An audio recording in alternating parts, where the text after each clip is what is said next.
Morning everybody. It's chilly and refreshing north. Just some few months ago I was on the other side of this square hiding from sunlight, and we were examining the options with my first client. He's coming from India soon. We are going to film a little interview about our cooperation and the TRP application, of course, based on a nice, cozy, compact one-room apartment in Vitebsk. Today I'm buying a two-room flat for another Indian client who decided to, let's say, be a bit, how shall we say, more trusting. The guy left me the money and the power of attorney. So I have a heap of Belarusian rubles. Can't show it with my other hand because I have all the bureaucracy on me. And in some 10 minutes we're going into the agency to count, back, and to go to the land office to process the deal. The sad part is the guy has some social standing in India, so we're not going to put him here in the frame, and he's not going to share his success story, which is of course not helping the promotion, but his social circle is considerable, so there will be some promotion, and I'll be happy if you just follow the channel and take the information from here for your own use. Today we're also going to go down the contracts, down the utilities, and hit contracts for gas, electricity, water, and the general utility contract. I'll be including that into this clip, maybe some views of Vitebsk, just to make it a nice light video. And if you have any technical questions, you're most welcome to address them directly, actually, not in the comments down below. Down below you can ask some general stuff, some everyday stuff, but nothing specific. Everything specific and technical goes into direct communication, and that normally results in a paid consultancy. Thank you for watching. Let's see what happens today. The money count is a really responsible and tedious business. Let's go and do it. Speaking of the money and this trust thing, it's obviously something I can't film. The last case that I remember being trusted with the money when my Dutch client, who became my village neighbor, and we have just sold the house, by the way, so you can express congratulations down below, gave me 9,000 euro to buy his house, and for 2 weeks he neither had house nor 9,000 euro. This guy left me 30 something in rubles, so it's pockets full of money. Let's get the guy his desired property, and then I'll be looking for a tenant, and hopefully also we'll cover that for the blog. The process of cleaning up advertising, maybe throwing in a few articles of furniture and promoting so that you can see what kind of price can return. The guy is not really relocating. It's going to be his passive income, sitting here waiting for a few years till he wraps up his things with his social status back in India.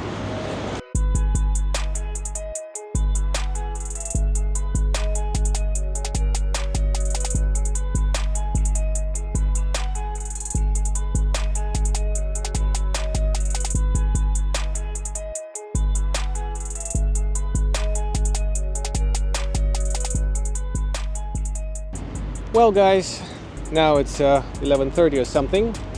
The deal is done. The land office, or the National Cadastre Agency branch in Vitebsk, has registered my client as an owner.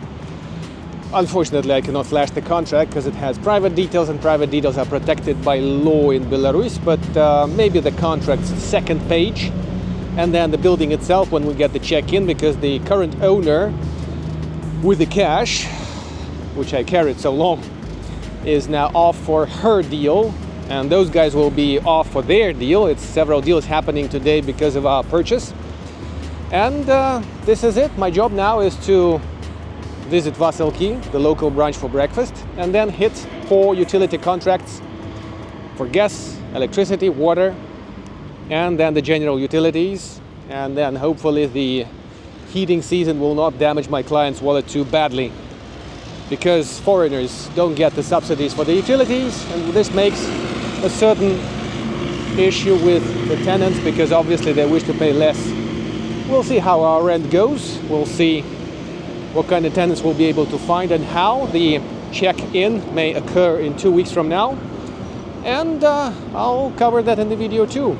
Thank you for watching. Thank you for staying with the channel and commenting and donating, those of you. Very helpful. if you have any questions or technical cooperation proposals, I'm in specific interest in the subject, message me directly. We'll be happy to explain, consult, and execute. In every deal, guys, there is a bit of fun. Hopefully it's always a bit of fun, not some other thing.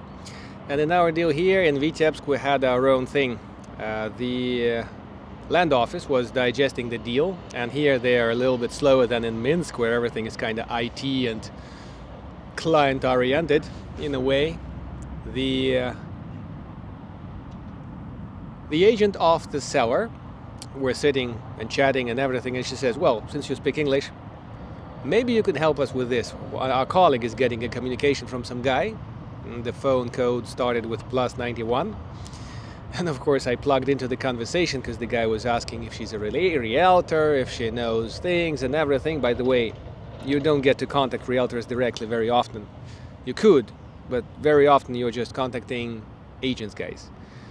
I explained that earlier, but that's not about it. So I say, yeah, why not? I can help on a friendly basis, just ask what the guy needs. We can help him.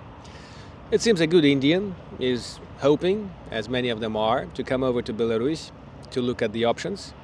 And yes, he is not willing to pay for consultancy, of course, and see the properties in Brest and Vitebsk, which is absolutely a normal desire.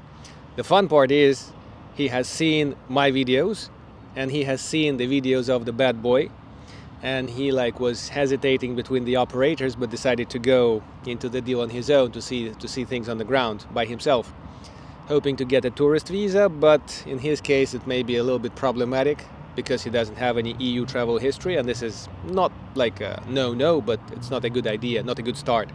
So to me it's kind of an ironic proof that the world is round, and I'm sitting next to some agent that we're not cooperating with, and they forward me the contact of the guy who is watching my channel but who is not cooperating with me directly. So that's obviously a wise choice of every wise person, checking, double checking and everything. And it's kind of funny how we got to contact through a third person, not my channel and my contact, which is here, by the way, preferably bottom up. And that's about it. So maybe we'll get to cooperate with him later, but we'll show you the flat here and describe some deal details. With that new guy, we might or might not get to cooperate directly, because people who say we'll pay you $50 for consultancy later, I really don't get to deal very often. And we will focus on the details of the deal that we have just had. Again, I'll be in the apartment, I'll show you the property, give you some sizes and everything when we're there in 2 weeks' time. Otherwise, it's utilities now, and I have 4 contracts to accomplish, and maybe the papers of ownership to be sent to the new owner in India. He will get his multiple visa based on that, and come over here in May without any trouble with the consulate, be that Mumbai or Delhi, and apply for the residency. That's going to be the end of my service package, which was prepaid long ago. That's really cool. And trust, although it doesn't exist, is important. It's really hard to see which way the things are going to go. A new year may bring us some surprises about the currency devaluation and everything, and the concrete investment may be too solid to invest, or it may drop in price, but not really short term after New Year, if the devaluation really happens. Everything depends on geopolitics, which in this region is kind of complicated lately. Currently, we are looking to buy the most flexible, the most likely to be monetized properties that can sell easily or rent easily, not necessarily super profit, but at some good passive income. And some property that could be a first step to somebody coming over to relocate to Minsk. No matter from what country where you are from, no matter your social background, let's say, if you're a good person, if you observe 3 main principles of a successful project, which I referred to in the last video: straight communication, solid budget, and solid plan. That's the 3 key requirements before we get to have any project together if you pick me as your ground operator. By now I'm quite confident I can offer my ground services as those of an official translator to act on your behalf on a power of attorney apostilled and certified in your country, notarized and translated over here in this country, in Belarus, to pick you the best property, to showcase the market solutions that look attractive. Half of them don't when you see them on the ground. And to buy one for you. All the details, mechanics, all the stuff is available on in direct communication and upon a paid consultancy.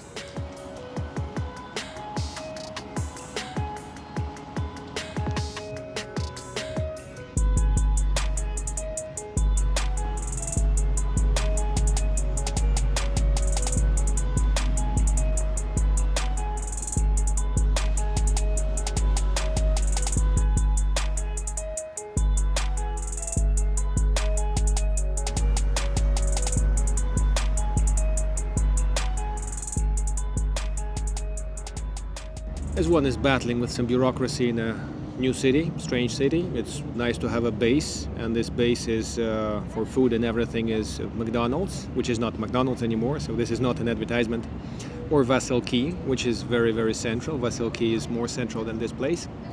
And here is the favorite bite, here is the familiar drinks, and here is everything. And speaking of utility contracts, it doesn't seem as simple as it is. It's not as 100% straightforward. The water meters were never installed, and the current owner paid average figures, which will not make a foreigner happy because they come without subsidy now.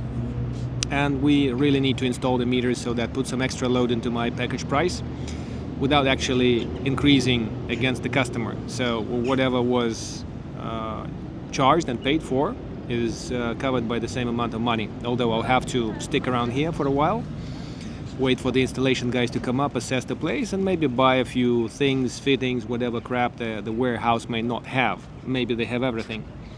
We've concluded electricity, gas, and water contracts, not water because of the meters. And now I'm going to the utility office to finalize the utilities and get the email statement to the client's address. That seems about it. Nothing dramatic. We'll be filming the checkout and check-in in a couple of weeks. The place will get cleaned up, maybe a few articles of furniture will be thrown in.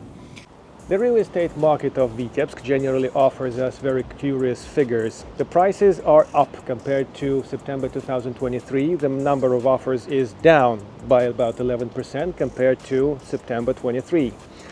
The average per square meter cost is roughly $600 to $700 depending on how large the place is.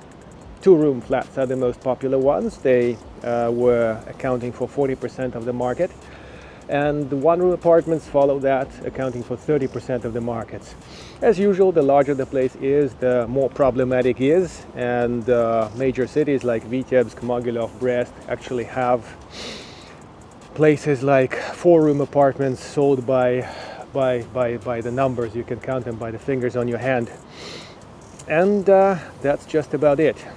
Like in most major cities, the prices are slightly down. It's a fraction of a percent, nothing like a major drop or anything. And in Vitebsk, a one-room flat normally costs, or on average costs, $27.6 thousand. Two-room flat, $31.5 thousand. So the one we just got pretty much fits into that average portfolio. Condition-wise, we're happy about it. October is the first month when they conclude about a certain slowdown of the price increase. Generally, prices are a fraction down. We're talking average figures. There are still $0.4 million properties selling. There are still pretty impressive houses selling, and it's all happening. But the slowdown in September occurs generally through the change of seasons. People are sending kids to school, all the family things are done and concluded like before New Year. Secondly, even maybe prior to firstly, the loans are no longer available to the province buyers to buy properties in Minsk. Otherwise, all the province would move to Minsk and it would not be a nice little town anymore. So they're not buying in Minsk anymore, and province buyers were one of the key actors in the market.